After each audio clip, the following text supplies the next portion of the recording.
Let's talk about context. Now, this is a term we use a lot in English composition when we're talking about research and then when we're talking about making an argument.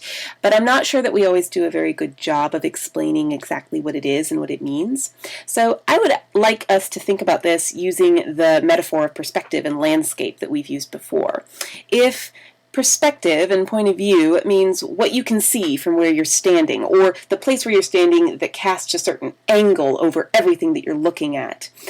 Context is the ground that you're standing on. It's everything that surrounds you. It's everything that you actually see all about you, and even the things that maybe you can't see, the things that are behind you. It's where you want to plant yourself, or where you have planted yourself, where you find yourself, that will determine everything that goes on around you.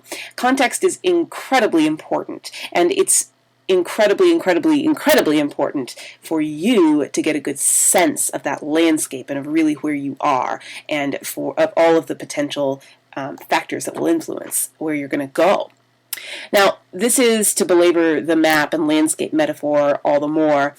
Often, when people tell you that you're going to make an argument, they suggest that you need to know what you think, know what you believe, know where you stand. And they act like these things mean exactly the same thing. But, as we've talked about before, where you stand isn't necessarily where you want to go, where the conclusion that you've drawn, or the argument you want to lead your readers to. Where you stand is where you begin. Where you stand is the position that allows you to see exactly what you see. Understanding that position and understanding not only where you want to go, but all of the landmarks and pitfalls that lie between you and it. This also means, in more concrete terms, knowing the vocabulary of your field, knowing the things that you should care about if you're going to be part of that field, who is involved in this field, and then what probably will make sense for your audience and what might be difficult for them to understand. And like I've said at the beginning here, more metaphorically, knowing where you stand means knowing what the grounds you're on look like, not just what you want to say while you stand there. Context is where you will be, and that's the world you have to deal with, not just what you want to say to that world. Context, again, think of it like territory. Context is everything you know. Without context, nothing makes any sense. And if you've ever studied vocabulary development in any way in school, then you know that sometimes we talk about context clues. So context can be the sentence that surrounds a word, or the paragraph that surrounds a sentence, the book that paragraph is in, the class that book is for, the school that assigns the class that assigns the book, the country, the time, the place, everything that influences the writing and the reading of that book. All of that is context. If you're starting out a new story or a narrative, the first thing you want to do is somehow introduce your viewer to the world, or your reader to the world, and explain how it works. How do those rules work? You want to do the same thing both when you're researching your issue and when you're presenting your issue to your reader. Show them that world and all of its rules and what matters there.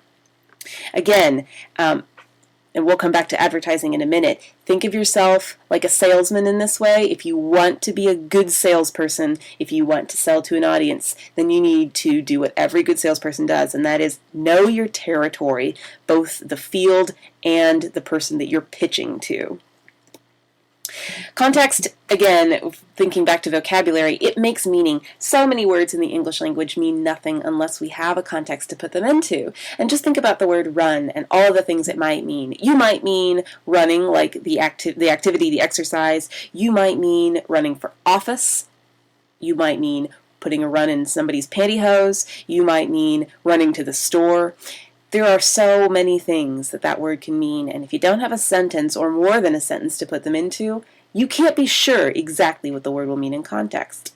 Another example, if you think about the phrase, "I'm in hot water," literally, that just means that you are in some kind of vat of boiling liquid. Generally, this is not what we mean. We usually use this idiom to mean that we're in trouble.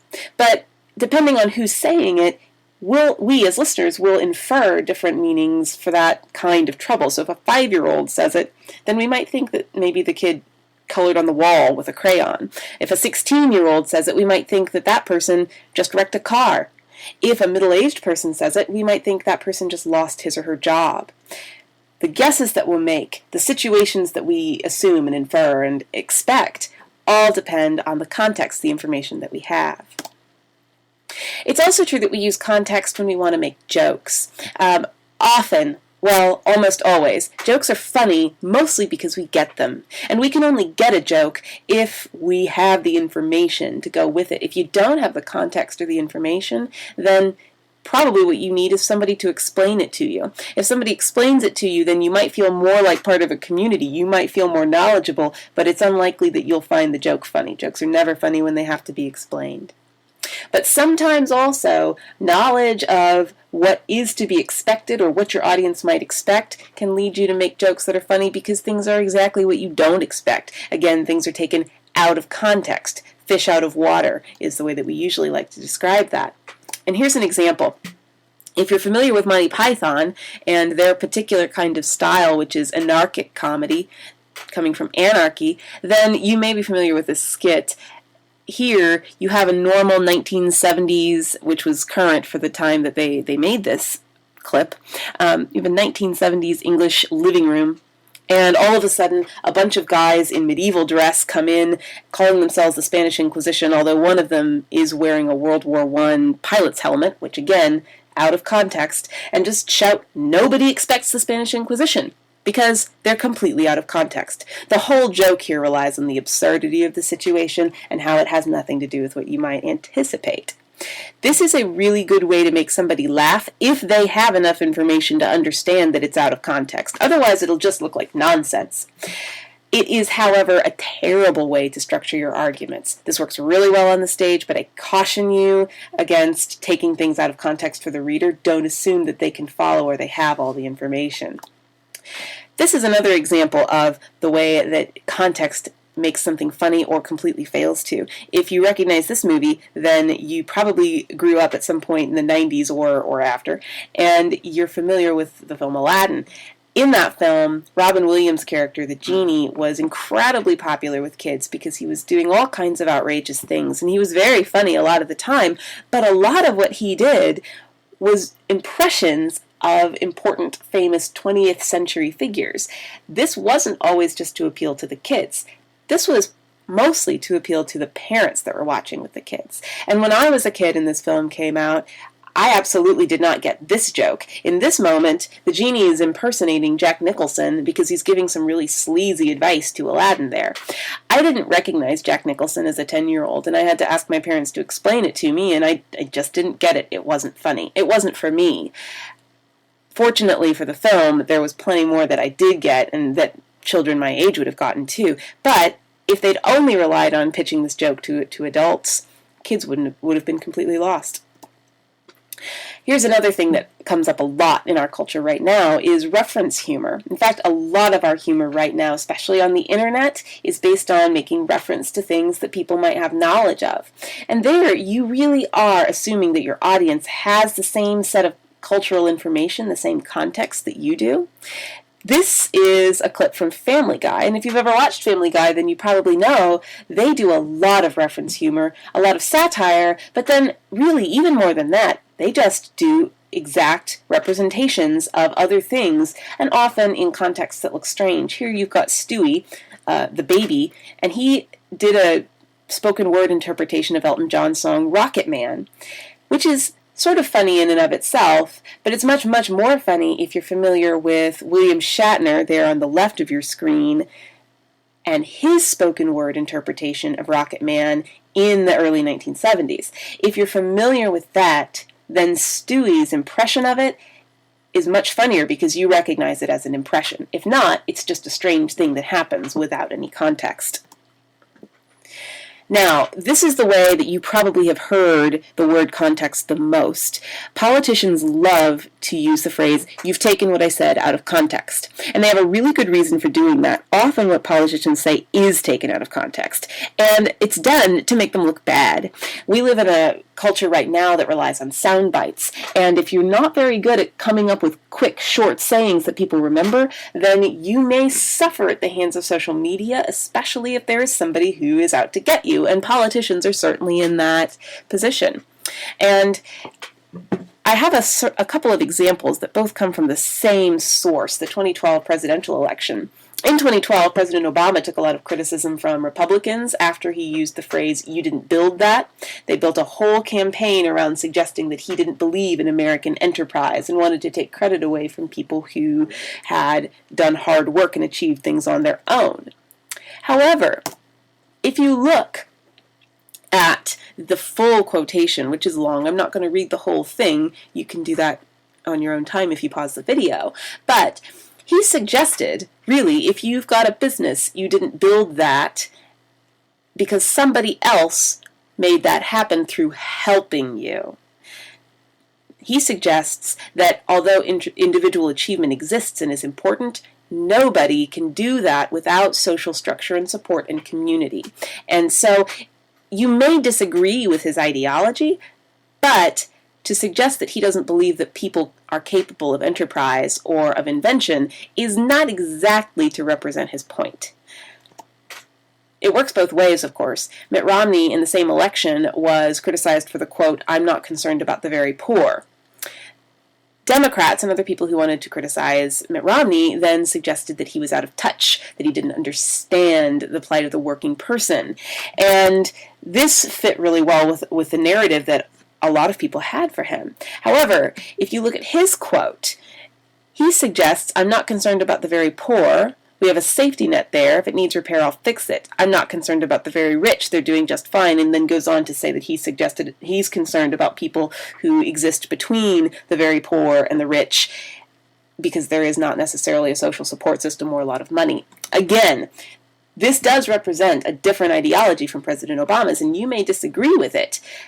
But to suggest that all he wanted to say was, "I don't care about poor people," is not really to represent his position all that accurately.